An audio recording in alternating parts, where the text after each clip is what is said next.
There's nothing quite like watching a child stand up for what's right, even when the whole world tells them they're wrong. Sometimes the smallest voice carries the biggest truth, especially when that voice belongs to someone who's lost everything but still believes in mercy. In the frontier town of Millfield, Arizona Territory, Sheriff Thomas Garrett prepares for another execution. The Apache warrior in chains is accused of killing settlers, including the family of 8-year-old Rosie Patterson. The town wants justice. The rope is ready, but when little Rosie steps forward and says those words that change everything, "Don't hurt him, I'll take him, he's worth saving," the sheriff realizes this isn't just about justice anymore. What does this orphaned child see that an entire town of adults has missed? Before we jump back in, tell us where you're tuning in from, and if this story touches you, make sure you're subscribed, because tomorrow I've saved something extra special for you. The morning sun cast long shadows across the dusty main street of Millfield as Sheriff Thomas Garrett adjusted the tarnished badge on his vest. 30 years of wearing that star had etched deep lines around his eyes and silvered his hair, but it had also given him something he'd treasured above all else: certainty. In a world where the line between civilization and wilderness grew thinner each day, a man needed to know where he stood. Garrett had built his reputation on that certainty. When rustlers threatened the cattle ranches, he tracked them down. When claim jumpers tried to steal mining rights, he enforced the law. When Apache raiders struck at settler families, he organized the posses and saw justice done.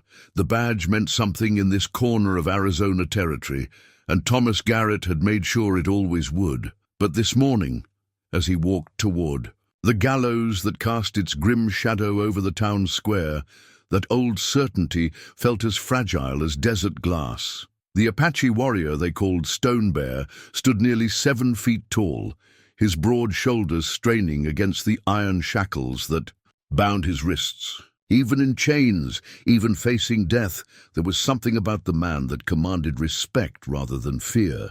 His dark eyes held depths that Garrett had learned not to trust. Apache eyes could hide secrets that would haunt a man's dreams. Stone Bear had been in Garrett's jail for 3 months now, ever since the posse brought him in after the raid on the Patterson homestead. The evidence had seemed clear enough then. Fresh tracks leading from the burned cabin, Apache arrows scattered in the ashes, and Stone Bear himself, found barely 2 miles from the scene, with blood on his hands and no explanation that made sense to civilized ears. The raid had shaken Millfield to its core. The Pattersons had been good people, hard-working farmers who'd carved a life from the harsh desert soil. John Patterson had served as a part-time deputy, helping Garrett keep peace in the outlying areas. His wife Martha had taught Sunday school at the little church they'd built with their own hands. Their 3 children, 2 boys and little Rosie, had been the light of their parents' eyes.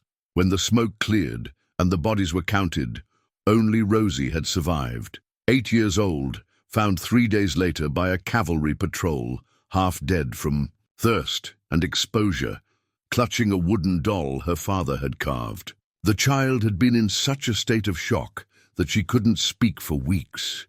Dr. Henry Walsh and his wife Margaret had taken her in, nursing her back to health with the patience of saints and the love of childless hearts. Dr. Walsh was one of the few educated men in Millfield, a former army surgeon who'd come west after losing his own family to yellow fever back in Philadelphia. He'd patched up more gunshot wounds and set more broken bones than any frontier doctor had a right to expect, but he'd never lost his gentle manner or his faith in human decency. His wife, Margaret, matched his kindness with her own strength, turning their small house behind the medical office into a haven for anyone who needed healing. They'd given Rosie everything they could: a safe bed, warm meals, the promise that she'd never be alone again. But they couldn't give her back her family, and they couldn't erase the memories that sometimes made her wake up screaming in the night. The town had rallied around the orphaned girl, as frontier communities always did when tragedy struck there. The general store owner's wife brought fresh bread every morning. The blacksmith's daughter played dolls with her in the doctor's garden. Even old Moses Creek, the grizzled prospector who spent most of his time in the hills looking for silver, would tip his hat and offer her penny candy when their paths crossed on the boardwalk. But all that kindness couldn't mask the anger that simmered beneath Millfield's surface. The Apache had been raiding with increasing frequency over the past year, driven by desperation as the army pushed them further from their traditional lands. Each attack brought fresh calls for retaliation, and Stone Bear's capture had felt like divine justice to many in town. Mayor William Hutchins had made that sentiment clear enough at the trial, if you could call the quick proceedings a trial. Stone Bear had refused to speak in his own defense, sitting silent and dignified while witness after witness testified to Apache depredations. The evidence seemed overwhelming, and the verdict had been foregone from the moment the warrior was dragged into the makeshift courtroom. "Justice swift and sure," Hutchins had declared from the bench, his round face flushed with righteous anger. "That's what separates us from the savages." Garrett had nodded along with the rest, playing his part as the arm of that swift justice. But something had nagged at him even then, some small voice of doubt that he'd learned to ignore over the years. Apache raiders didn't usually leave survivors, especially not children who could identify them later. And Stone Bear's wounds, barely healed when they'd captured him, suggested he'd been in a fight of his own recently. Still, the law was the law, and Thomas Garrett had built his life on enforcing it without question. Until this morning, when a small voice, not the one in his head, but the real voice of a traumatized child, had spoken words that shattered everything he thought he knew. The gallows stood ready in the town square, its fresh timber pale against the adobe walls of the surrounding buildings. Garrett had overseen the construction himself, making sure every joint was solid and every rope properly tested. He'd presided over hangings before, rustlers, murderers, men who'd chosen to step outside the bounds of civilization. It was never pleasant, but it was necessary. The frontier demanded hard choices from hard men. But as he looked at Stone Bear, standing quiet and proud beside the noose, Garrett felt something he hadn't experienced in 30 years of wearing the badge: uncertainty. The Yish crowd had gathered early, drawn by the promise of justice for the Patterson family. Faces Garrett had known for years stared back at him from the assembled townspeople. There was Jenkins, the blacksmith, his massive arms crossed over his leather apron. Mrs. Foster from the boarding house, her lips pressed into a thin line of disapproval. Young Tommy Morrison, barely 18, but already talking about joining the cavalry to fight Apache raiders. They wanted this hanging. They needed it. In a world where violent death could come without warning, where families could be wiped out in a single night of terror, the promise of justice served was all that stood between civilization and chaos. Dr. Walsh stood near the front of the crowd, his arm protectively around Rosie's shoulders. The child looked so small beside the stern-faced adults, her wooden doll clutched tight against her chest. Those dark eyes, so much like her mother's, held secrets that she'd carried for 3 long months. Garrett had asked her about that night only once, shortly after she'd begun speaking again. She'd told him about the fire and the screaming, about hiding in the root cellar while terrible things happened above. But her account had been vague, fragmented by trauma and the natural confusion of a child who'd witnessed unspeakable horror. Now, as he looked at her standing in the shadow of the gallows, those same dark eyes seemed to hold something different, not the blank stare of remembered terror, but the focused intensity of someone who'd made a difficult decision. Stone Bear's gaze found the child across the crowd, and for a moment something passed between them. Not recognition exactly, but acknowledgement. The warrior's weathered face softened almost imperceptibly, and he gave the slightest nod of his head. That small gesture sent a chill down Garrett's spine. In all his years of law enforcement, he'd learned to read men facing death. Some went to the gallows cursing and fighting. Others broke down and begged for mercy. A few maintained their dignity to the end, facing judgment with the stoic courage that defined their character. But he'd never seen a condemned man look at a child witness with what could only be described as gentle protectiveness. There was no anger in Stone Bear's eyes as he looked at Rosie Patterson, only a deep sadness that spoke of understanding far beyond what any guilty man should possess. The crowd stirred restlessly as the appointed time approached. Garrett felt the weight of expectation pressing down on him like the desert heat. These people trusted him to see justice done, to make the world a little safer for their children and grandchildren. The badge on his chest represented that trust, earned through 3 decades of keeping his word and doing his duty. But as 8-year-old Rosie Patterson stepped forward from the crowd, her small voice cutting through the desert air with words that would haunt him for the rest of his life, Thomas Garrett realized that sometimes doing your duty and doing what's right weren't the same thing at all. "Don't hurt him. I'll take him. He's worth saving."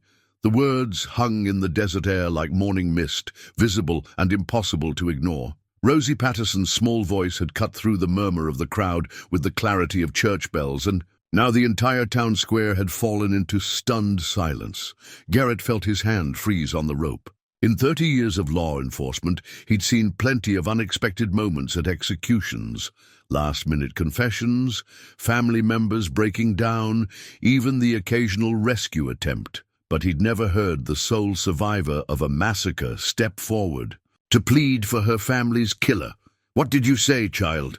Mayor Hutchins's voice cracked as he spoke from his position near the gallows platform. Rosie stepped closer, clutching her wooden doll against her chest. Her small frame seemed impossibly fragile against the backdrop of angry, confused faces, but her voice remained steady. "I said don't hurt him. He didn't kill my family." A ripple of shocked murmurs ran through the crowd. Mrs. Foster from the boarding house shook her head vigorously. "The child doesn't know what she's saying. She's been through too much. Poor little thing's confused," agreed Jenkins the blacksmith. "Probably doesn't even remember what happened that night." But Dr. Walsh stepped forward, his medical training evident in the careful way he approached the situation. "Rosie," he said gently, "are you certain about what you're telling us?" The 8-year-old looked up at Stone Bear, who stood as still as carved granite on the gallows platform. When their eyes met, the Apache warrior gave another of those barely perceptible nods, and something in his expression seemed to give the child strength. "He saved me," Rosie said, her voice growing stronger. "After the bad men came and hurt Mama and Papa and my brothers, I was hiding in the root cellar. I was hurt real bad, and I was scared. But he found me and took care of me." "That's impossible," Mayor Hutchins sputtered. "The cavalry patrol found you 3 days after the raid, nearly dead from exposure. If this savage had you, why didn't he gave me water," Rosie interrupted, her small hands gesturing as if she could make them understand through sheer will. "He put medicine on my cuts. He made a shelter to keep me warm at night. And he taught me some of his words." She looked directly at Stone Bear and spoke a phrase in what Garrett recognized as Apache. The warrior's eyes widened almost imperceptibly, and for the first time since his capture, he spoke.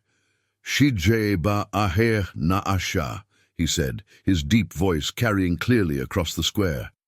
Then, in halting English, "I search for my daughter." The admission sent another shockwave through the crowd. Stone Bear had maintained complete silence throughout his capture, trial, and imprisonment. His sudden decision to speak now, in response to a child's plea, seemed to validate her incredible testimony.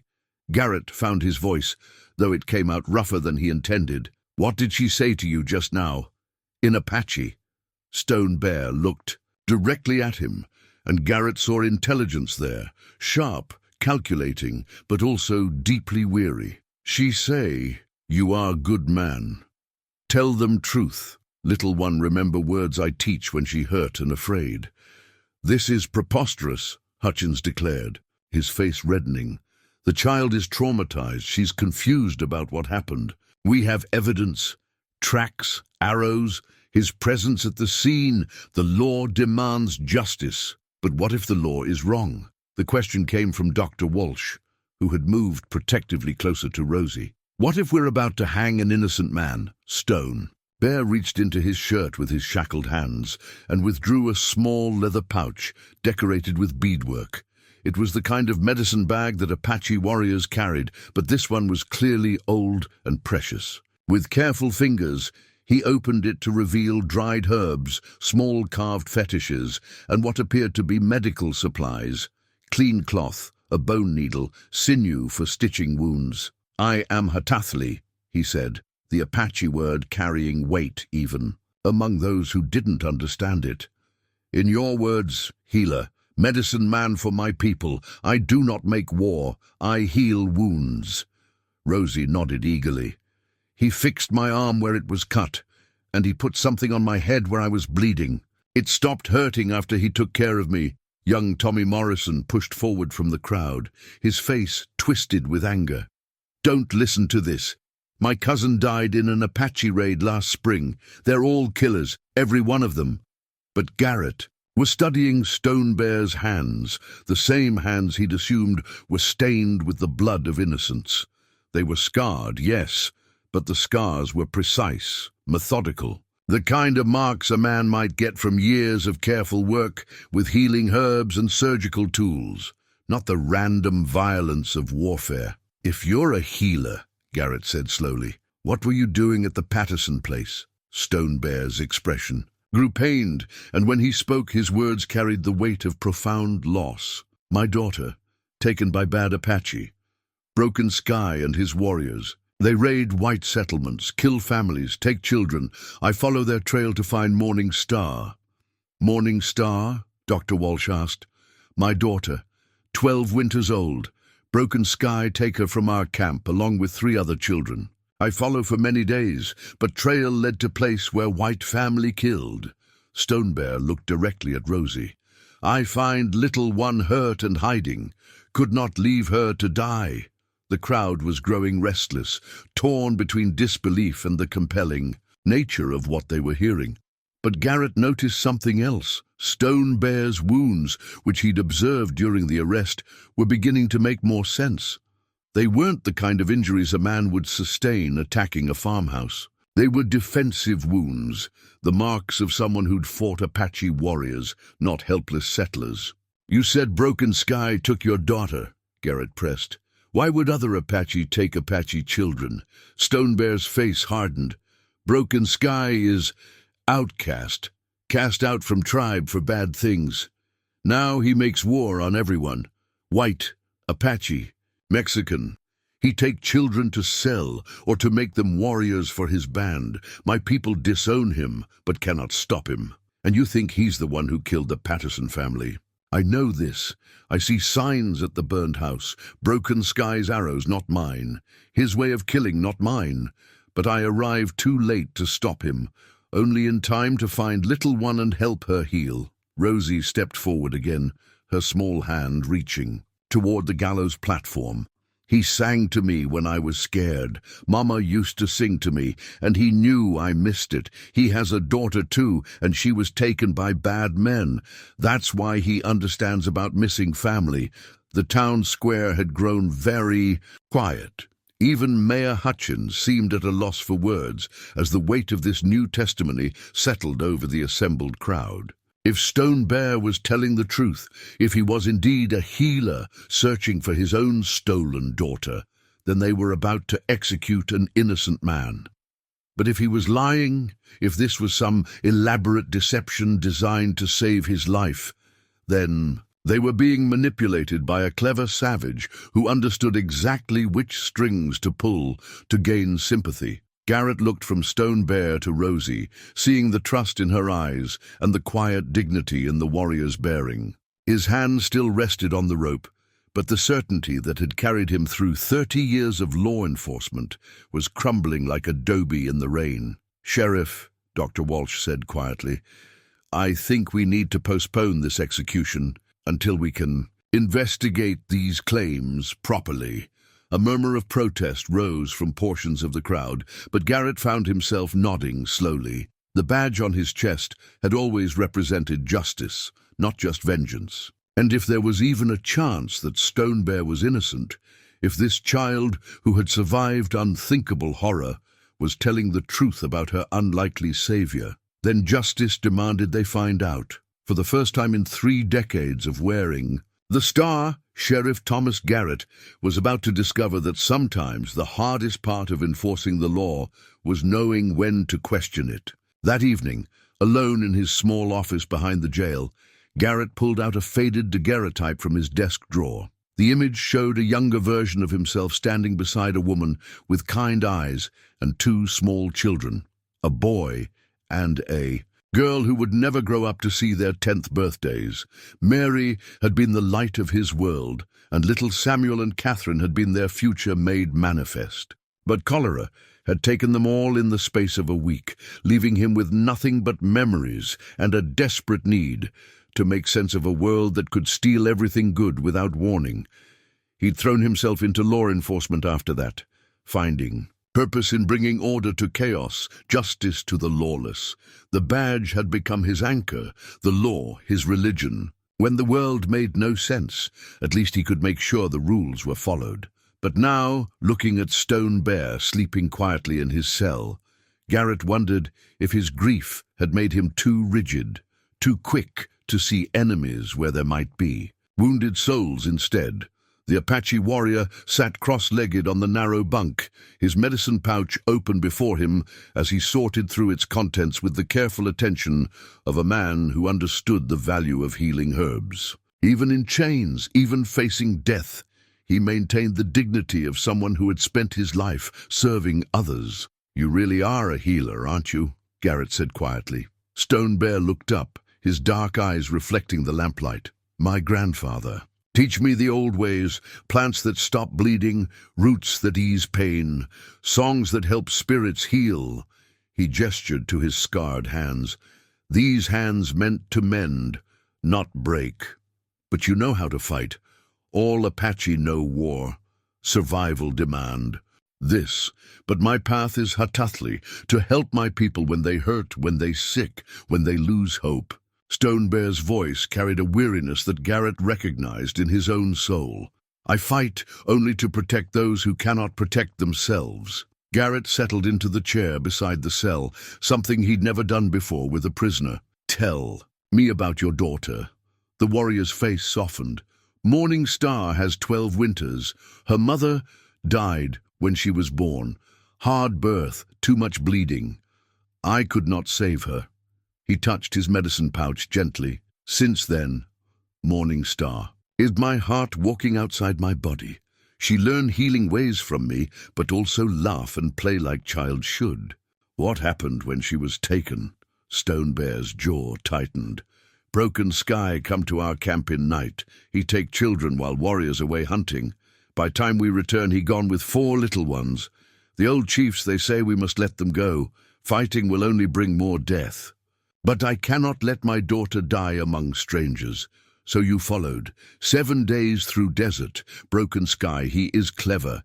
He know I follow, so he lay false trails, double back, make me chase shadows. But I am patient. I know his thoughts because we were boys together before he chose dark path. This revelation caught Garrett's attention. You knew him. Broken Sky was my cousin. His Apache name was Gentle Rain, because as child he cry easy and love all living things. But white soldiers kill his wife and baby son in massacre at Blue Creek. After that, something inside him break like dry branch. He become what he hate." Garrett had heard of the Blue Creek incident.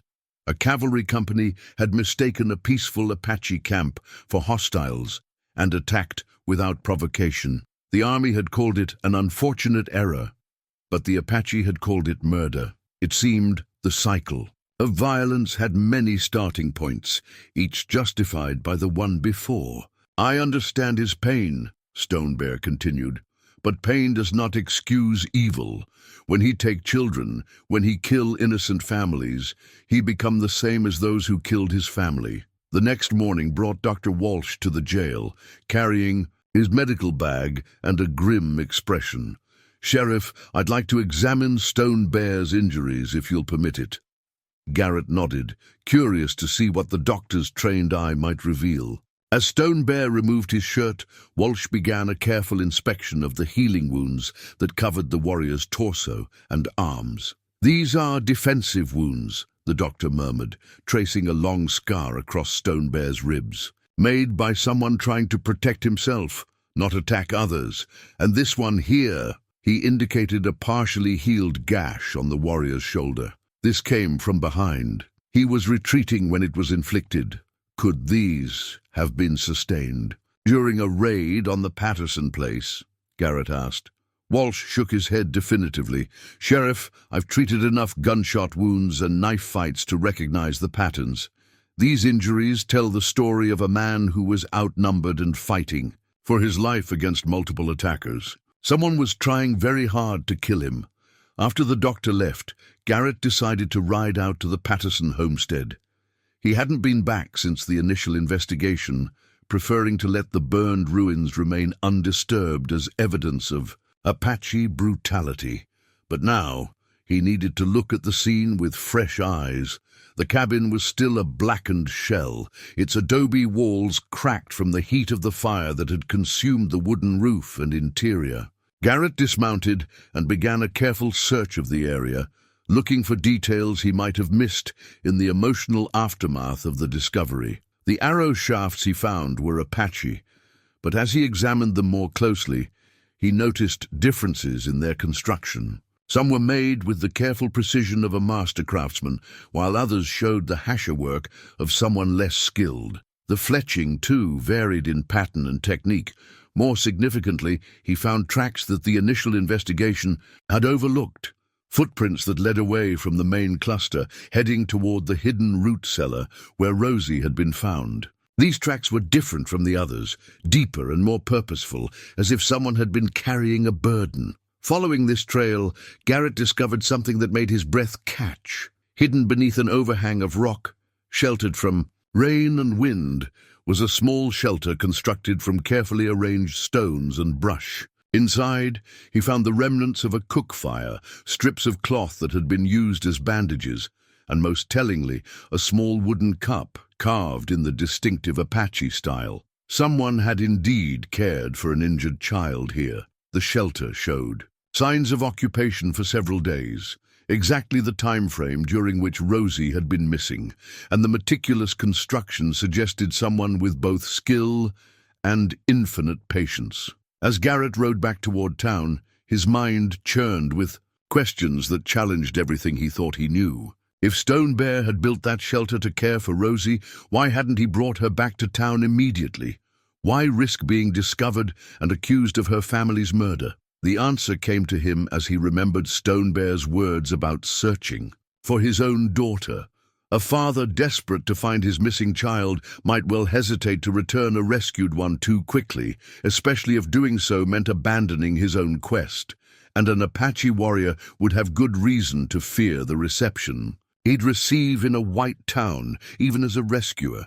But these realizations brought their own burden of guilt. If Stone Bear was innocent, if he had indeed saved Rosie's life rather than destroyed her family, then the justice system Garrett had served so faithfully for 3 decades had failed catastrophically. As the lights of Millfield came into view, Sheriff Thomas Garrett faced a truth that shook him to his core. Sometimes the law and justice weren't the same thing, and sometimes a man had to choose between them. The Apache arrowhead Garrett, found embedded in the burned doorframe of the Patterson cabin, was unlike any he'd seen Stone Bear carry. Where the warrior's arrows were crafted with careful precision, straight shafts, perfectly balanced points, fletching arranged in traditional patterns, this one showed cruder workmanship.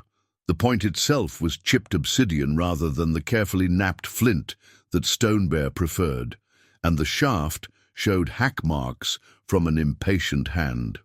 "Doctor." Walsh examined the arrowhead in his office while Rosie played quietly with her wooden doll nearby. The child had been spending more time at the jail, drawn by some need to be near Stone Bear that the adults were only beginning to understand. "This is significant," Walsh said, turning the artifact in the lamplight. The craftsmanship is completely different from the arrows we found with Stone Bear. This suggests multiple Apache were involved in the raid, possibly from different bands or with different levels of skill. Garrett nodded grimly. Stone Bear mentioned that this broken sky leads a mixed group, outcasts from various tribes, probably with varying levels of traditional training. Rosie looked up from her doll. "Can I see it?" Walsh hesitated, but Garrett nodded. The child had already seen more violence than most adults. Hiding evidence wouldn't protect her now. She studied the arrowhead carefully, her small fingers tracing its crude edges. "This isn't like the arrows he showed me," she said with the matter-of-fact tone children used when stating obvious truths. "His were pretty. This one looks angry." The simple observation struck both men with its accuracy. Stone Bear's arrows, like everything about the man, showed patience and careful attention. This artifact spoke of haste and rage, exactly what they might expect from someone like Broken Sky. Over the following days, word of the postponed execution spread throughout the territory. Some townspeople supported Garrett's decision to investigate further, but others grew increasingly agitated. The delay felt like weakness to those who had lost friends and family to Apache raids, and tensions began to simmer. Tommy Morrison had emerged as the most vocal opponent of any reconsideration. The 18-year-old had been courting one of the Patterson boys' friends and had taken their deaths personally. He'd begun gathering like-minded young men, talking loudly in the saloon about taking justice into their own hands if the law wouldn't act. "That savage has bewitched the child somehow," Morrison declared one evening, his voice carrying clearly from the saloon to Garrett's office. "Everyone knows Apache have dark medicine. He's probably put some kind of spell on her to make her lie. For him. But support for Stone Bear was growing as well, particularly among those who'd had time to consider Rosie's testimony carefully. Margaret Walsh had become one of his strongest advocates after watching the way the child responded to his presence. When Rosie visited the jail, she grew calmer, more at peace with herself. Whatever had passed between them during those days, in the desert had forged a bond that transcended cultural barriers. "He hums to her," Margaret told her husband one evening. "The same melody every time she comes to see him. She says it's a healing song, something he taught her when she was hurt and frightened. A man planning to harm a child doesn't comfort her with lullabies." Stone Bear had begun teaching Rosie more Apache words during their visits, partly to help prove their connection, and partly because she seemed eager to learn. She picked up the language with the quickness that only children possess, soon able to carry on simple conversations that amazed the growing number of townspeople who came to witness these exchanges. "Shikis," Stone Bear would say, pointing to himself. "My friend," Rosie would translate for the adults, beaming with pride at her newfound knowledge. More significantly, Stone Bear had begun sharing stories of his own people's suffering, not to justify violence, but to help the townspeople understand the desperation that drove some Apache to desperate acts. He spoke of children taken by soldiers, of sacred lands seized for mining claims, of promises broken so often that trust itself had become a luxury his people could no longer afford. "White man sign papers," he explained during one of these sessions, his English improving with practice. "Say Apache can keep mountain lands for hunting, then white man find gold in mountain. Say papers mean nothing. Take land anyway. Some Apache starve, some fight, some like Broken Sky go mad with anger." These revelations troubled many in the town who had never considered the Apache perspective on the conflicts that plagued the territory. It was easier to see the raiders as faceless savages than as desperate people driven to violence by their own losses. Garrett found himself spending more time talking with Stone Bear, partly for the investigation, but increasingly out of genuine curiosity about the man's perspective. The Apache warrior possessed a wisdom that came from years of serving as his people's spiritual healer. and his insights into human nature ran deeper than anything Garrett had encountered in his law enforcement career. "You carry heavy burden," Stone Bear observed one evening, studying Garrett with those penetrating dark eyes. "Old pain, family pain." The sheriff stiffened, uncomfortable with how easily the Apache could read him. "That's not your concern.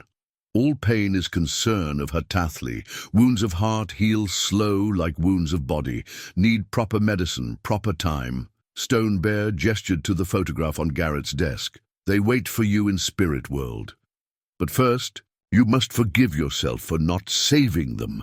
The words hit harder than any physical blow. Garrett had never spoken to anyone about the guilt that had driven him for years, the terrible certainty that he should have been able to prevent his family's deaths, that a better husband and father would have found a way to protect them from disease. "You don't know what you're talking about," he said roughly. "I know because I carry same burden. Could not save my wife, could not protect my daughter from being taken, but guilt not honor their memory, helping others honor them." That night, Garrett found himself looking at his family's photograph with different eyes. Stone Bear was right. His relentless pursuit of law and order hadn't been about justice as much as it had been about control, about trying to prevent the kind of random tragedy that had destroyed his world. But real justice, he was beginning to understand, required more than rigid adherence to rules. It demanded wisdom, compassion, and the courage to admit when you might be wrong. The question that haunted him now was whether he'd develop that courage soon enough to prevent another innocent death, or whether his 30 years of certainty had blinded him to the truth until it was almost too late. The broken treaty document arrived with the morning mail, carried by a dust-covered rider from the territorial capital. Marshal Jake Crawford had been summoned by Mayor Hutchins, who was growing impatient with what he saw as Garrett's dangerous hesitation. The papers Crawford carried told a story that few in Millfield had bothered to learn, a history of promises made and systematically broken, of trust betrayed so often that violence had become inevitable. Crawford was a hard man who'd built his reputation on swift action and unquestioning enforcement of territorial law. He wore his authority like armor, and his cold grey eyes had seen enough frontier justice to make him impatient with nuance. When he dismounted in front of the sheriff's office, his expression made clear that he hadn't come to investigate. He'd come to finish what should have been completed days ago. "Garrett," he said without preamble, "this delay has gone on long enough. The territorial governor is asking questions and the Apache are getting restless. Word's spreading that we're going. I soft on raiders. You need to hang that savage today and restore order." Garrett looked up from the treaty documents spread across his desk. "Marshal, I think you need to see this evidence before we proceed." Crawford barely glanced at the papers. "Evidence? We have a dead family, an Apache warrior found at the scene, and 3 months of clear-cut case building.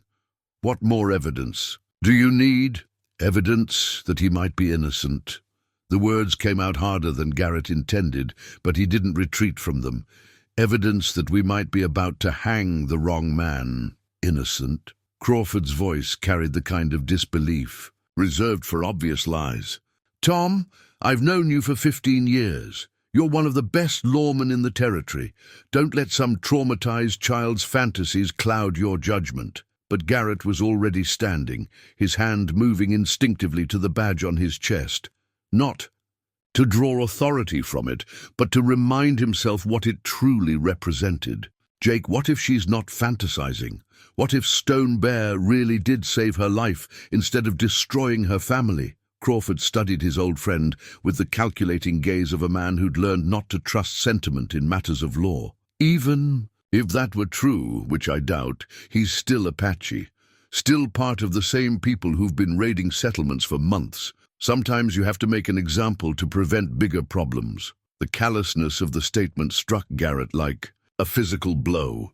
This was the thinking that had driven frontier justice for decades, the assumption that individual guilt mattered less than collective punishment, that the color of a man's skin determined his worth more than the content of his character. Stone Bear's voice carried from the cell, speaking in careful English that had improved markedly over the past week. "Marshal Crawford, may I speak?" Crawford turned toward the cell with barely concealed hostility. "Savages don't speak in my court." "Apache, but this is not your court," Stone Bear replied with quiet dignity. "This is place where Sheriff Garrett seeks truth. And truth is that papers you carry tell story of why some Apache choose war path." Despite himself, Crawford glanced at the treaty documents on Garrett's desk. The pages detailed a pattern of broken promises that stretched back 20 years, land grants revoked without notice, promised supplies never delivered, sacred sites desecrated for mining claims. Each violation had pushed the Apache closer to desperation, closer to the violence that men like Crawford used to justify further violations. "These are just excuses for murder," Crawford said, but his voice lacked its earlier certainty. Stone Bear shook his head slowly. "No excuses. Wrong is wrong, no matter reason, but understanding why thing happen helps stop it from happening again." He looked directly at Garrett. "Sheriff, you ask me about Broken Sky.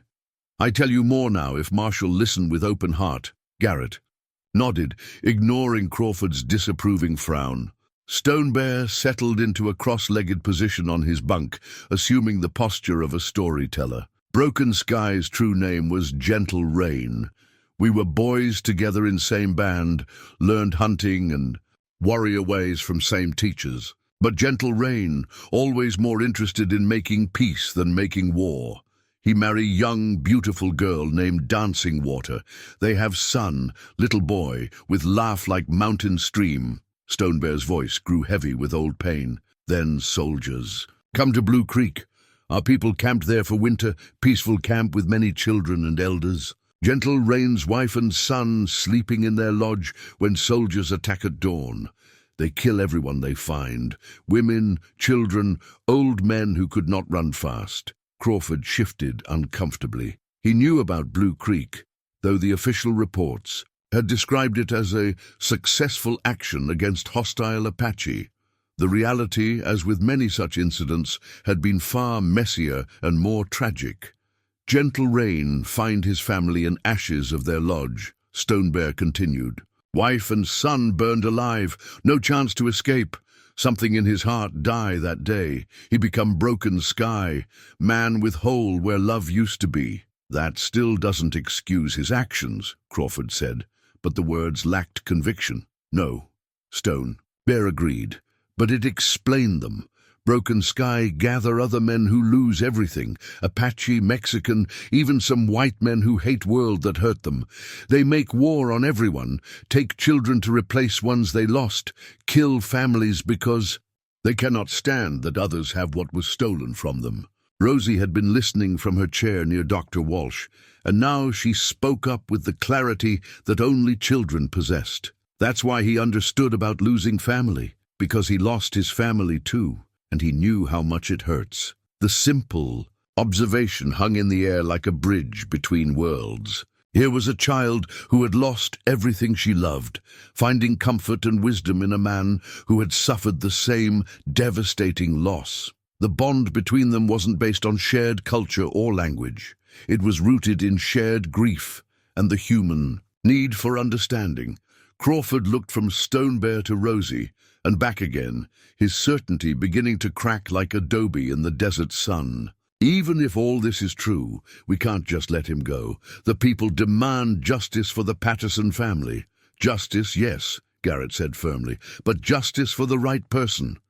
If Stone Bear is innocent, if he really was tracking the men who killed the Pattersons, then hanging him accomplishes nothing except making us murderers ourselves."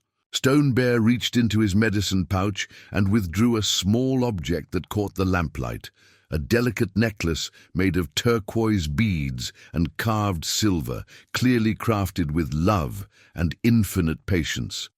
"This belonged to Morning Star, my daughter. I carry it always, hope that someday I give it back to her." He held the necklace up so everyone could see its intricate workmanship. "Man who make war does not spend time making gifts for child. Man who kills families does not carry prayers for his own family's safety. The necklace seemed to embody everything Stone Bear represented. Not the savage warrior that fear and prejudice had created, but a father desperate to find his stolen daughter, a healer sworn to preserve life rather than destroy it. Crawford stared at the necklace for a long moment, and when he spoke again, his voice had lost its harsh edge. Tom, if you're right about this, if we hang an innocent man, it'll be on both our heads. Garrett nodded soberly. And if we let a guilty man go free, that'll be on us too. But I'd rather err on the side of mercy than revenge. For the first time in his career, Marshal Jake Crawford found himself questioning the swift justice that had made his reputation. And for the first time in 30 years, Sheriff Thomas Garrett was prepared to defy authority in the name of a higher law.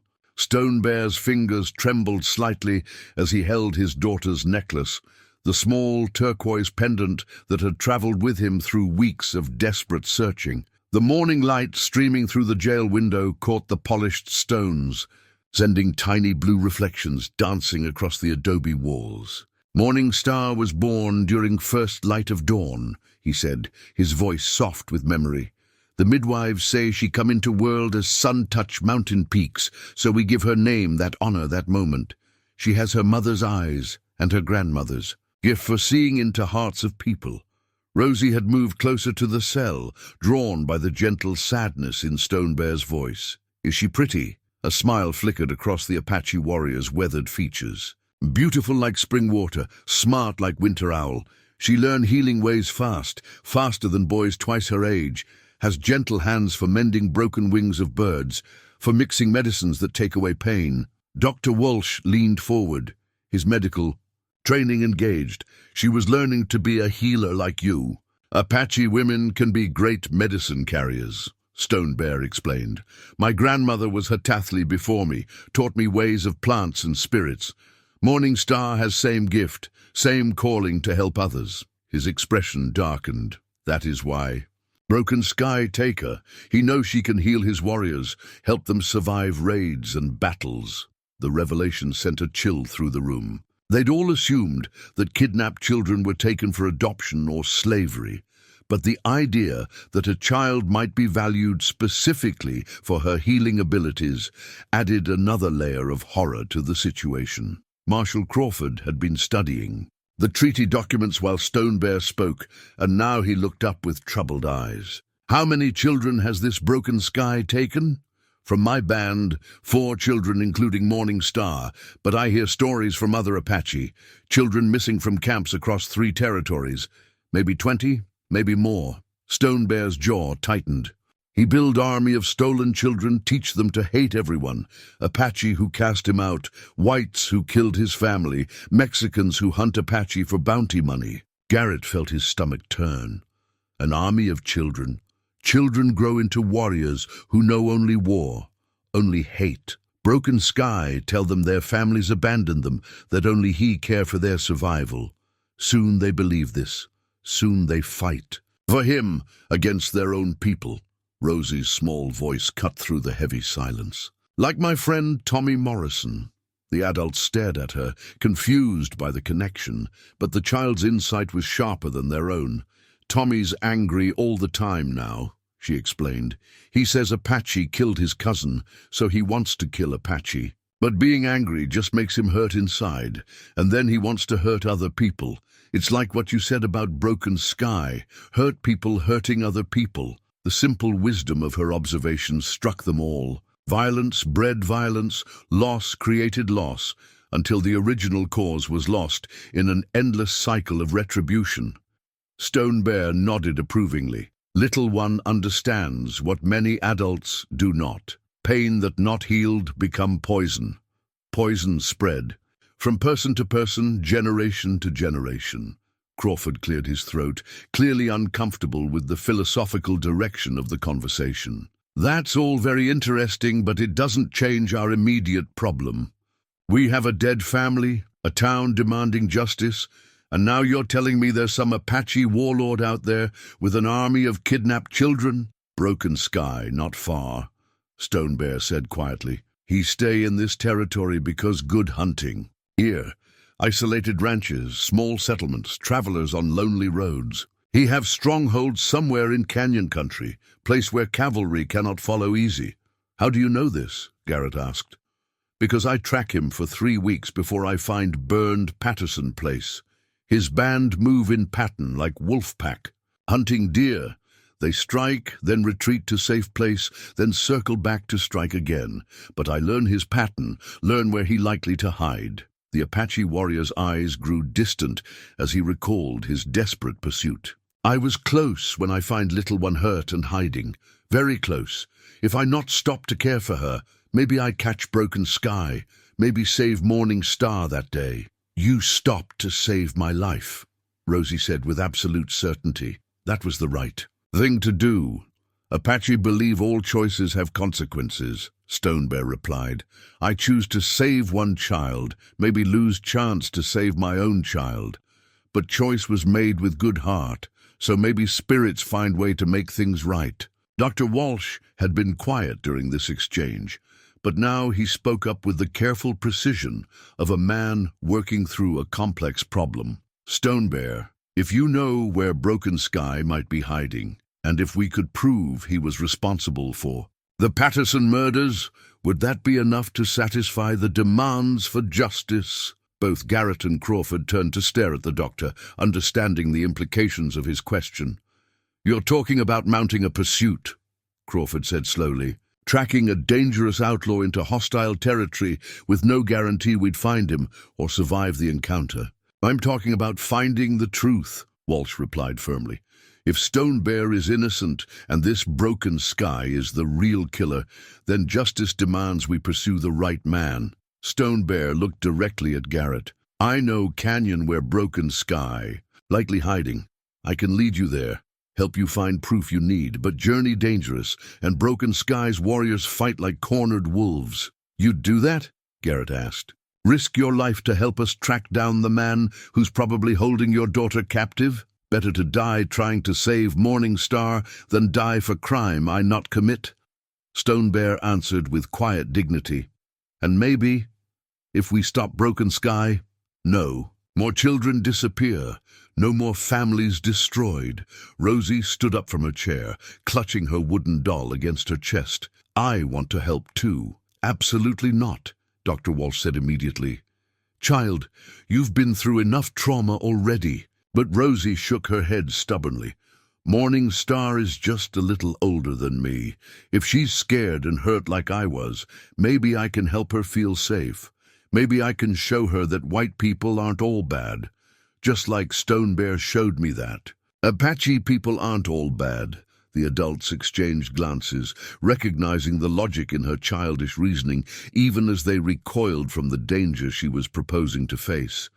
Stone Bear studied the determined 8-year-old for a long moment, then nodded slowly. Little one has warrior spirit.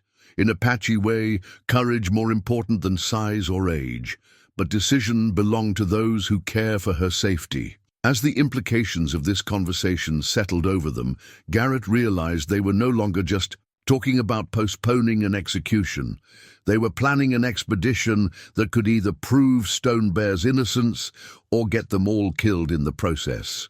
But for the first time in 30 years, the prospect of taking such a risk felt more like justice than law enforcement ever had. The bloody cavalry saber lay hidden beneath a loose floorboard in the back room of the general store, wrapped in oiled cloth like a guilty secret. Garrett discovered it purely by accident, investigating a break-in report from store owner Marcus Fleming, who claimed someone had been searching through his stockroom during the night.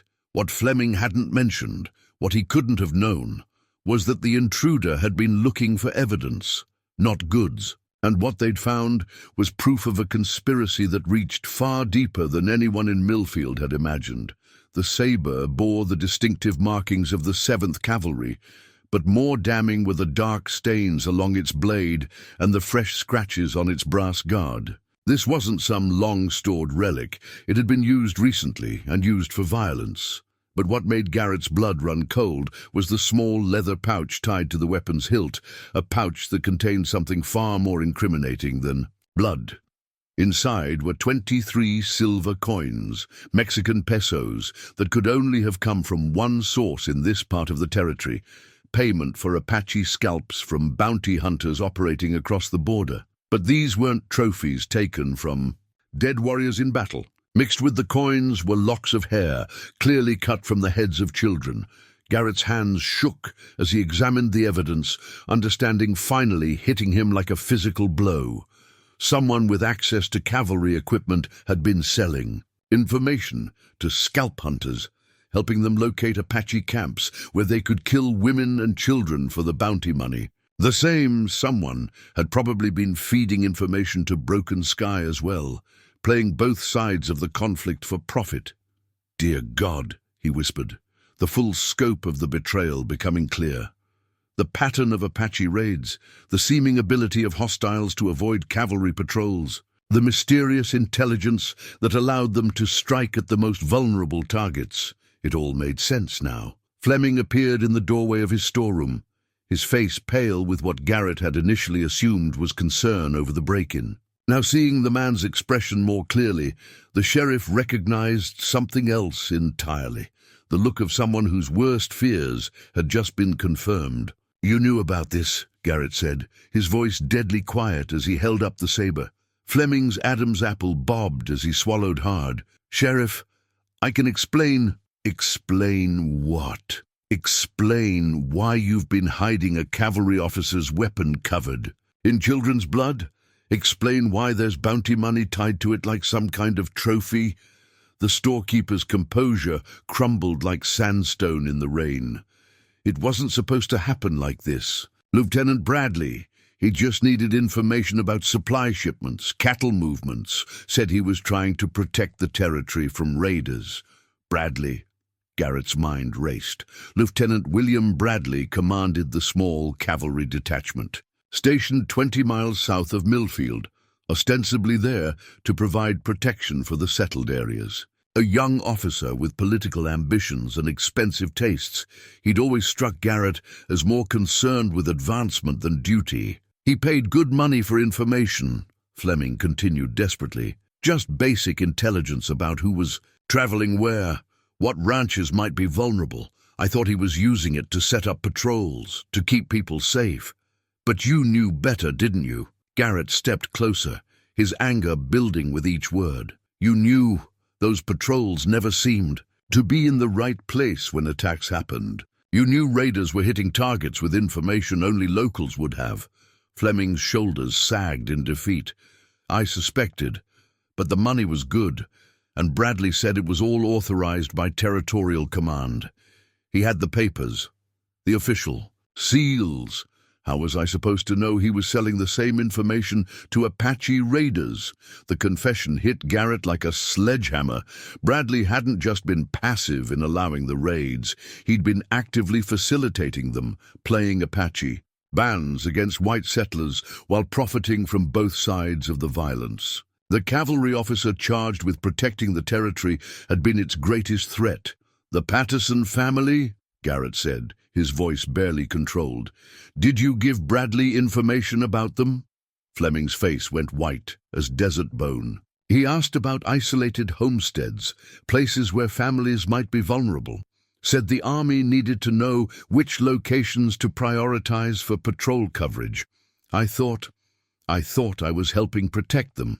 Instead, Fleming had signed the Patterson family's death warrant, providing Bradley with the intelligence that he'd passed along to Broken Sky's band. The storekeeper's greed and gullibility had made him an unwitting accomplice to mass murder, but the revelation raised new questions that made Garrett's head spin. If Bradley was feeding information to Apache raiders, why would Stone Bear have been tracking Broken Sky? Why would the two Apache bands be at odds with each other? The answer came from Stone Bear himself when Garrett returned to the jail with his explosive discovery. The Apache warrior listened to the sheriff's findings with grim satisfaction, as if crucial pieces of a puzzle were finally falling into place. This explained much. Stone Bear said, after examining the cavalry saber. Broken Sky, not just outcast. From Apache people. He work with whites who pay for death. Lieutenant Bradley use him to kill settlers, then use settler anger to get permission for bigger war against all Apache. The cynical brilliance of the scheme was breathtaking in its evil. Bradley had been orchestrating a cycle of violence designed to justify massive military intervention in Apache lands, probably with an eye toward the mineral wealth that lay beneath traditional hunting grounds. Every dead settler increased pressure for aggressive action. Every Apache killed in retaliation generated more recruits for Broken Sky's vengeful band. "But you were tracking him," Garrett said. "If he's working with the cavalry, why were you hunting him down?" Stone Bear's expression grew hard as winter granite. "Because Broken Sky betray everyone. Apache, white, Mexican. He take cavalry money, but also raid cavalry supply wagons. He work with scalp hunters, but also kill scalp hunters when they have something he want. Man with no honor betray anyone who trust him, including Bradley, especially Bradley. Broken Sky, no broken officer. Desperate to hide his crimes. Perfect target for blackmail, for more money, for protection from army justice." The implications were staggering. Stone Bear hadn't just been tracking his daughter's kidnapper, he'd been pursuing a rogue operator who threatened everyone in the territory. His presence at the Patterson homestead had been that of a hunter closing in on his prey, not a raider looking for victims. Rosie looked up from where she'd been listening to the adult conversation with the intense focus that children brought to matters they sensed were important. "So Stone Bear was trying to catch the bad man who was working with the soldier?" "Yes, little one," Stone Bear confirmed, "but I arrived too late to save your family. Can only save you and hope to catch Broken Sky another day." The revelation transformed everything. Stone Bear wasn't just innocent of the Patterson murders. He was the closest thing to a law enforcement officer that the territory had in its fight against the real perpetrators. While Garrett had been preparing to hang him, the Apache warrior had been risking his life to bring justice to the very people who destroyed so many innocent lives. But the discovery also revealed how dangerous their situation had become. If Bradley learned that his conspiracy had been exposed, he'd move quickly to eliminate the witnesses. Stone Bear, Rosie, even Garrett himself. They were all threats to a man who'd already demonstrated his willingness to commit mass murder to protect his secrets. As if summoned by their fears, the sound of approaching cavalry reached them through the jail's windows. A full troop riding hard toward Millfield, their horses' hooves raising a cloud of dust that darkened the desert sky. Lieutenant Bradley had come calling, and Garrett realized they were about to face the most dangerous enemy the territory had ever known, one who wore the uniform of protection while serving the cause of destruction. The ring of jail keys felt heavier than iron in Garrett's hands as he stood before Stone Bear's cell, knowing that what he was about to do would mark him as either a hero or a traitor in the eyes of history. Through the window, Lieutenant Bradley's cavalry troop was approaching at a steady pace, their blue uniforms bright against the desert landscape, their intentions as yet unknown, but undoubtedly dangerous. "Sheriff," Marshal Crawford said quietly, "once you turn that key, there's no going back. You'll be defying territorial authority and harboring an escaped prisoner." Garrett looked at the keys, then at Stone Bear, then at little Rosie, who stood, clutching her wooden doll with the fierce determination that only children possessed when they knew something was absolutely right. "Jake, in 30 years of wearing this badge, I've never questioned an order or bent a rule. But I've also never had to choose between the law and justice before." The key turned with a soft click that seemed to echo through the jail like thunder. Stone Bear stepped out of his cell for the first time in 3 months, his tall frame stretching as he breathed the air of freedom. But there was no time for celebration. Through the windows, they could see Bradley's troop forming up in the town square, their preparations suggesting they'd come for more than a simple prisoner transfer.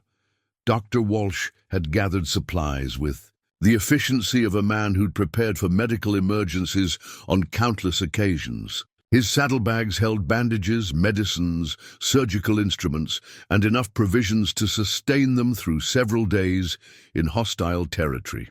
Margaret Walsh had wanted to come along, but her husband had convinced her that someone needed to stay in Millfield to tend to any wounded who might result from the confrontation they all knew was coming.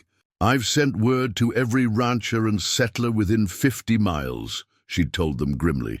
If Bradley's working with Apache raiders, people need to know their protector might be their greatest enemy. Stone Bear had requested his weapons back. Not the army rifle and pistol that the townspeople expected, but the traditional Apache implements that marked him as a healer rather than a warrior. His medicine pouch went around his neck, his carved staff found its place in his right hand, and a simple hunting knife was sheathed at his belt. These were the tools of a man sworn to preserve life, not destroy it. The canyon country where Broken Sky hide is 3 days hard riding, Stone Bear explained as they prepared their horses behind the jail. Path is dangerous, loose rock, flash. Blood danger, places where single rider can hold off army if he know the land, which is exactly why Bradley's been content to let him operate there, Crawford observed. As long as Broken Sky stays in the canyons, the lieutenant can claim he's too dangerous to pursue, while secretly meeting with him to plan the next raid. Rosie had insisted on coming despite every adult's objections, and her arguments had been disturbingly logical. "Morning Star doesn't know any of you," she'd pointed out with 8-year-old directness. "She's been with scary people for months, and she's probably afraid of all adults now. But she'll trust another kid, especially if I can show her that some white people are good like some Apache people are good." The truth of her reasoning was undeniable, even if the danger she'd be facing made every protective instinct scream in protest. Dr. Walsh had finally agreed to her participation on the condition that she stay far from any actual fighting and that Margaret would never forgive any of them if the child was harmed. As they led their horses through the back alleys of Millfield, avoiding the main streets where Bradley's soldiers were conducting their search, Stone Bear shared crucial intelligence about their destination. Broken Sky choose Devil's Canyon for hideout because it have only 2 ways in or out, he explained. East entrance is narrow slot, barely wide enough for horse and rider. West entrance look easy but is trap. Walls close in like hand squeezing. No room to turn around if trouble come, so we'd be riding into a potential death trap either way, Crawford summarized. Yes, but death trap work both ways.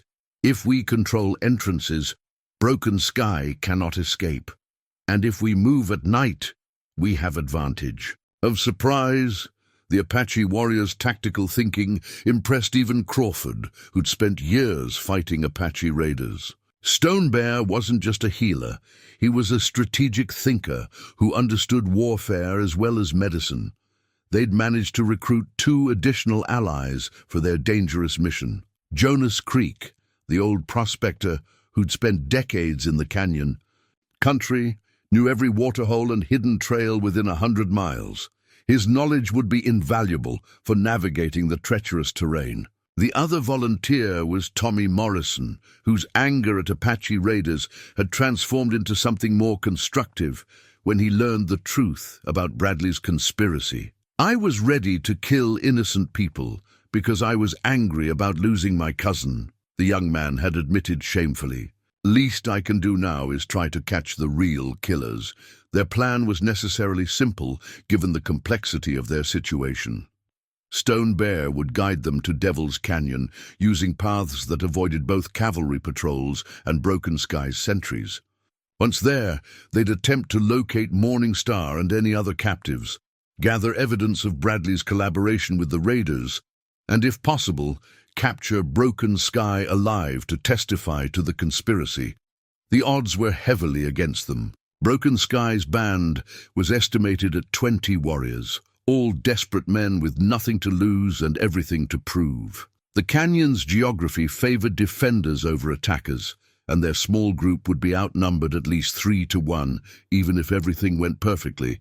But they had advantages too. Stone Bear's intimate knowledge of Apache tactics would help them avoid obvious traps. Crawford's law enforcement experience would be crucial in gathering legal evidence. Dr. Walsh's medical skills would be essential if anyone was wounded. And Rosie's presence might provide the psychological edge they needed to reach the kidnapped children before violence became inevitable. As they mounted their horses in the pre-dawn darkness, each member of the expedition understood they might not return alive. But they also understood that some things were worth dying for: justice, truth, the protection of innocent children, and the hope that good people could still make a difference in a world that seemed increasingly dominated by those who profited from suffering. Stone Bear paused before mounting his horse, reaching into his medicine pouch to withdraw a small object wrapped in soft leather. When he unwrapped it, Morning Star's turquoise necklace caught the faint starlight, its blue stones seeming to glow with their own inner fire. "My daughter gave me this before her vision quest last summer," he said quietly. "She say it carry her. Love wherever I go, and my love wherever she go. Soon maybe I give it back to her." Rosie rode up beside him on her small mare, her wooden doll secured in her saddlebags. "She'll be so happy to see you. I know how much I missed my family and how good it felt when people took care of me again." The simple exchange embodied everything they were fighting for: the reunion of families torn apart by greed and violence, the triumph of love over hatred, the possibility that even in the darkest circumstances, hope could survive and flourish. As they rode out of Millfield into the vast darkness of the desert, leaving behind the safety of civilization for the unknown dangers of the canyon country, none of them spoke of their fears or doubts. Instead, they carried with them the quiet determination of people who'd chosen to stand for something greater than themselves, regardless of the cost. Behind them, Lieutenant Bradley's soldiers continued their search of the town, growing increasingly frustrated as they failed to locate their primary targets. The corrupt officer's carefully constructed web of deceit was beginning to unravel, and his desperation would soon drive him to actions that would reveal his true nature to everyone who'd trusted him with their safety. But ahead lay Devil's Canyon, and the confrontation that would determine not just their individual fates, but the future of justice itself in this corner of the Arizona Territory. The next few days would test everything they believed about courage, sacrifice, and the power of ordinary people to triumph over extraordinary evil. The red cloth hair ribbon fluttered from a thorny ocotillo branch like a prayer flag in the desert wind, and Stone Bear's sharp intake of breath told them everything they needed to know. After 3 days of careful approach through the canyon and country, following game trails and dry washes to avoid detection, they'd found their first proof that Morning Star was alive and imprisoned somewhere in the maze of red rock ahead. "She always wear this ribbon," Stone Bear whispered, his weathered hands trembling slightly as he untied the strip of fabric from the cactus spine. "Her grandmother make it for her 10th birthday. Morning Star never take it off, even for sleep." Rosie urged her small mare closer, studying the ribbon with the intense focus she brought to everything that mattered. "It looks new, not old and faded like it would be if she lost it a long time ago." Dr. Walsh nodded approvingly at the child's observation. "If it's been here long, the desert sun would have bleached it almost white. This suggests she passed this way recently, probably within the last few days." They were positioned on a rocky outcrop that overlooked the entrance to Devil's Canyon, close enough to see the narrow slot where Stone Bear had predicted they'd find Broken Sky's stronghold, but far enough away to avoid detection by any sentries. The morning sun painted the canyon walls in shades of crimson and gold, beautiful and forbidding in equal measure. Jonas Creek pointed to a wisp of smoke rising from deeper in the canyon. "That's cook fire smoke, not signal fire. They're not expecting trouble, which gives us the advantage of surprise. Marshal Crawford studied the terrain through his field glasses, mapping potential approaches and escape routes with the careful attention of a man who'd survived too many dangerous situations to take chances now. I count at least 6 horses in that corral near the canyon mouth, probably more deeper in where we can't see them. Stone Bear had been silent since finding the ribbon, his dark eyes fixed on the canyon entrance with the intensity of a hunting hawk. When he finally spoke, his voice carried the weight of 3 months' desperate searching. Morning Star is close. I feel her spirit calling to mine. He looked at each member of their small group in turn. But danger is close too. Broken Sky will not give up stolen children without fight, and canyon walls echo gunshots like thunder. If shooting start, everyone in territory will know where we are, including Bradley and his cavalry, Crawford added grimly. Once that happens, we'll have enemies on all sides. Their plan had been refined during the long ride to account for the terrain and the intelligence they'd gathered. Stone Bear would approach the canyon alone, using his knowledge of Apache customs to get close to the camp without raising immediate alarm. Once he located Morning Star and any other captives, he'd signal the others, who would move in to secure the children while he confronted Broken Sky. It was a plan that required split-second timing, absolute trust, and more luck than any of them wanted to acknowledge. But it was also their only realistic chance of rescuing the captives without getting everyone killed in the process. Remember, Dr. Walsh said quietly as they made their final preparations, our primary goal is getting those children out safely. Everything else is secondary. Stone Bear nodded, but his expression suggested he had his own priorities that might not align perfectly with the doctor's medical ethics. A father's need for vengeance warred visibly with a healer's commitment to preserving life, and everyone could see the internal struggle playing out behind his dark eyes. As Stone Bear prepared to descend toward the canyon entrance, Rosie called out softly, "Tell Morning Star that her friend Rosie is here and that we're going to take her home." The Apache warrior's stern features softened at the child's words. "I will tell her, and I will tell her that white children can be brave and kind, just like Apache children." The approach took nearly an hour, with Stone Bear moving from cover to cover down the rocky slope, pausing frequently to listen and observe. From their vantage point, the others could track his progress by the occasional glint of sunlight off his medicine pouch or the brief glimpse of movement between boulders. When he finally disappeared into the canyon's mouth, the waiting began, the most difficult part of any rescue operation. Minutes crawled by like hours as they strained to hear any sound that might indicate discovery or conflict. The desert silence seemed to press against their ears, broken only by the whisper of wind through stone formations and the distant cry of a circling hawk. Then, carried on the desert air, came the sound they'd all been hoping for, a child's voice, speaking in Apache, but with the unmistakable joy of reunion. Stone Bear had found his daughter, but the happiness was short-lived. Almost immediately, angry voices rose from within the canyon, followed by the distinctive sound of weapons being readied for use.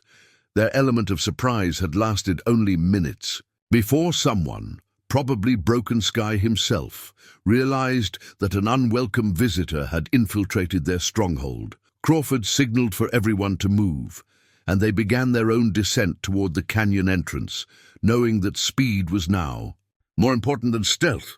If shooting started, they needed to be in position to help Stone Bear and extract the captives before the situation became hopeless. As they reached the canyon floor, the sound of voices grew clearer, and they could make out individual words being shouted in both Apache and English. Stone Bear's voice rose above the others, speaking in the formal cadences of Apache oratory, probably trying to negotiate for his daughter's freedom through traditional protocols. The response came in the form of harsh laughter and what sounded like a blow, someone striking Stone Bear for his presumption. The healer's grunt of pain was followed by a young girl's scream of outrage, and suddenly the negotiations were over. "That's Morning Star," Stone Bear had told them during the ride. When she angry, she sound like mountain cat protecting her cubs. The description proved accurate as the girl's voice rose in furious Apache, clearly berating her captors for harming her father. But her defiance was cut short by another blow, this one accompanied by Broken Sky's voice speaking in deadly calm. "Tones, time to go," Crawford said grimly, checking his rifle one final time. They moved into the canyon with the fluid coordination of people who'd learned to trust each other completely. Jonas Creek took point, his prospector's knowledge of rock formations guiding them along paths that offered maximum cover. Dr. Walsh stayed close to Rosie, ready to shield the child from whatever violence they might encounter. As they rounded the first bend in the canyon wall, the full scope of Broken Sky's operation became visible. Nearly 24 warriors lounged around cook fires, their weapons close at hand but not immediately threatening. But it was the sight of the captives that made everyone's blood run cold.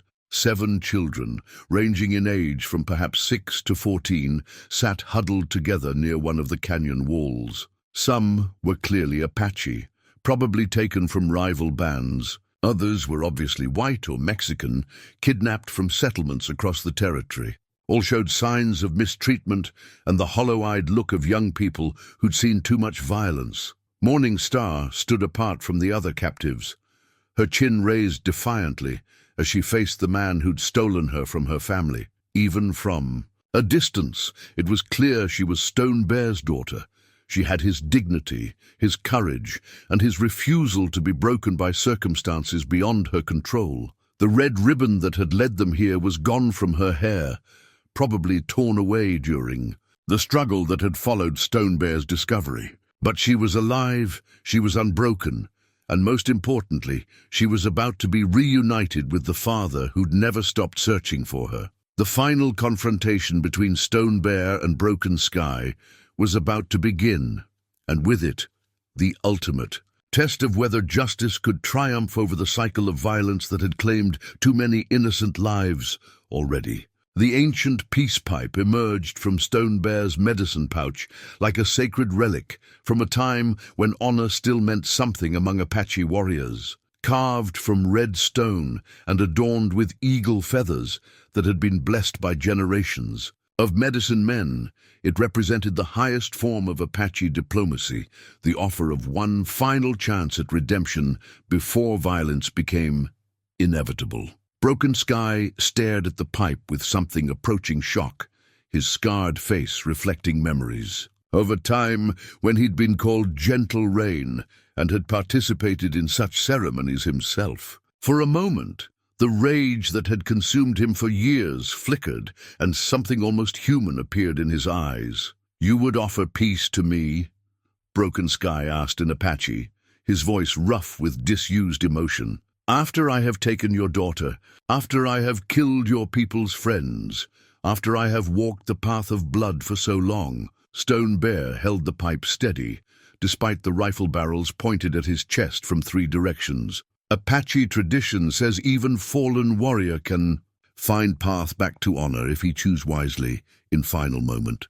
"I offer this chance because you were once my brother, because I remember boy who cried for wounded animals and dreamed of becoming great healer." The words hit Broken Sky like physical blows, each one stripping away another layer of the hatred that had armored his heart since Blue Creek. His warriors shifted uneasily, confused by their leader's hesitation in the face of what should have been an easy kill. Morning Star watched her father with fierce pride, understanding that he was trying to save everyone, including their enemies, from the violence that had already claimed too many lives. At 12 years old, she possessed wisdom that many adults never achieved, wisdom that came from learning the healing arts in a world too familiar with wounds. From their concealed positions around the canyon, Garrett and the others waited for Stone Bear's signal, knowing that the next few minutes would determine whether they left this place as rescuers or as corpses. The Apache warrior's attempt at diplomacy was noble, but it was also dangerous. Every second he spent talking was another second for Broken Sky's sentries to discover their presence.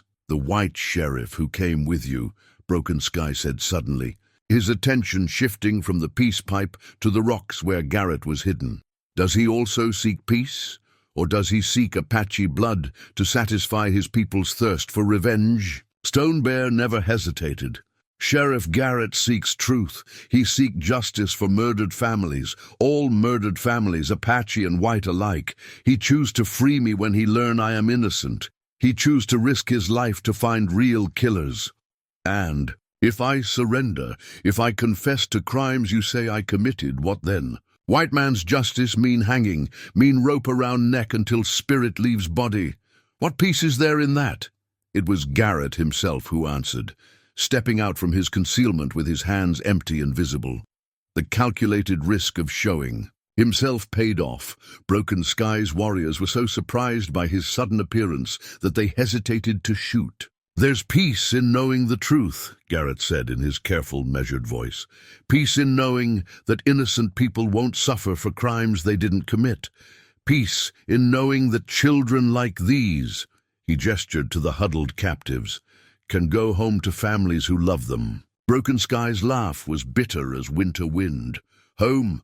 Most of these children have no homes to return to. I burned their homes, killed their families, destroyed their futures. What peace can there be for them? The peace of knowing they survived." Rosie's small voice carried clearly across the canyon as she emerged from cover, despite Dr. Walsh's urgent gestures to stay hidden. The peace of knowing someone cared enough to come looking for them. The 8-year-old walked steadily toward the center of the confrontation, her wooden doll clutched in one hand, her faith in the goodness of people shining like armor around her small frame. "I lost my family too," she continued, addressing Broken Sky directly. "Bad men killed them and burned my house and left me to die. But Stone Bear found me and took care of me. And then good people adopted me and gave me a new family. These children can have new families too, if you let them go." Broken Sky stared at the child who should have been terrified of him, seeing, in her steady gaze, something he'd thought was lost forever. The possibility that broken things could be mended, that wounded souls could heal, that even the darkest night eventually gave way to dawn. The peace pipe still lay in Stone Bear's outstretched hands, waiting for an answer that would determine the fate of everyone present. Around the canyon, warriors on both sides prepared for violence while hoping for mercy, understanding that the next word spoken would echo through their lives forever. In that suspended moment, with the desert sun climbing toward its zenith and the Red Canyon walls bearing silent witness to centuries of conflict, the choice between redemption and destruction hung in the balance like morning mist, fragile and precious and absolutely crucial to everything that would follow. The new sheriff's badge caught the morning light as Garrett pinned it to his vest, the fresh metal gleaming brighter than the tarnished star he'd worn for 30 years. This badge felt different, lighter somehow, despite being identical to the old one. It carried the weight of wisdom rather than rigid certainty, the promise of justice tempered by mercy rather than law enforced without question. 6 months had passed since the confrontation in Devil's Canyon, 6 months that had transformed not just Millfield, but the entire understanding of what frontier justice could mean. The town square, where Stone Bear had once faced the gallows, now hosted a different kind of gathering, Apache and white children playing together while their parents conducted the careful business of building trust between peoples who'd been enemies for too long. Broken Sky had taken the peace pipe in the end, his scarred hands shaking as he accepted Stone Bear's offer of redemption. The choice hadn't come easily or without cost. 3 of his warriors had refused to surrender and died fighting rather than face capture, but 13 others had laid down their arms, and all 7 captive children had been freed to return to families who'd given them up for dead.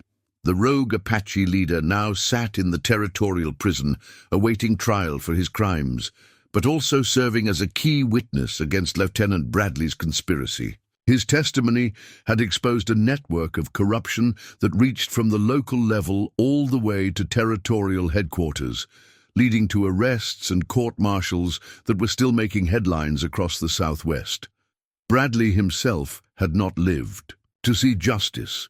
When confronted with the evidence of his betrayal, the corrupt cavalry officer had chosen to draw his weapon rather than submit to arrest.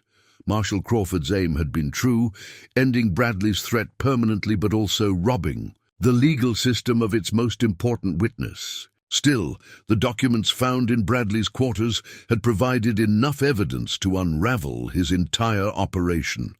Stone Bear had emerged from the canyon crisis as something unprecedented in territorial history, an Apache warrior officially deputized to help keep peace between the peoples of the region. His medicine pouch now carried a badge alongside his healing herbs, and his unique position as both law enforcement officer and tribal diplomat had proven invaluable in preventing the kind of misunderstandings that too often led to bloodshed. Morning. Star had been reunited with her father in a scene that had brought tears to the eyes of hardened frontier veterans. The 12-year-old had grown during her captivity, not just in years but in wisdom and strength. She'd used her healing knowledge to care for the other captive children, becoming their protector and source of hope during the darkest period of their young lives. Now she lived with her father in a cabin built on the edge of Millfield, close enough to town to be part of the community, but positioned where traditional Apache customs could be practiced without interference. She'd become fast friends with Rosie, and the two girls could often be seen together, teaching each other words from their respective languages and sharing the kind of secrets that only children understood. Dr. Henry Walsh and his wife Margaret had formally adopted Rosie, giving the orphaned girl the stable family she needed while honoring the memory of the Pattersons who'd loved her first. The adoption papers had been signed in a ceremony that brought together Apache and white families, symbolizing the new relationships that were slowly replacing old antagonisms. The wooden doll that Rosie's father had carved for her still occupied a place of honor in her new bedroom, but it now shared space with Apache dolls that Morning Star had made for her. The toys served as reminders of different worlds coming together, of friendship bridging cultural divides that had once seemed unbridgeable. Tommy Morrison had surprised everyone by requesting assignment to Stone Bear's new peacekeeping force. His anger at Apache raiders had transformed into respect for Apache wisdom, and his energy had found a constructive outlet in preventing the kind of violence that had once consumed him. He'd proven surprisingly adept at communication between cultures, his youth making him less threatening to warriors who might have been suspicious of older white lawmen. Jonas Creek had returned to his prospecting with renewed purpose, but now he also served as a guide for official expeditions into the canyon country.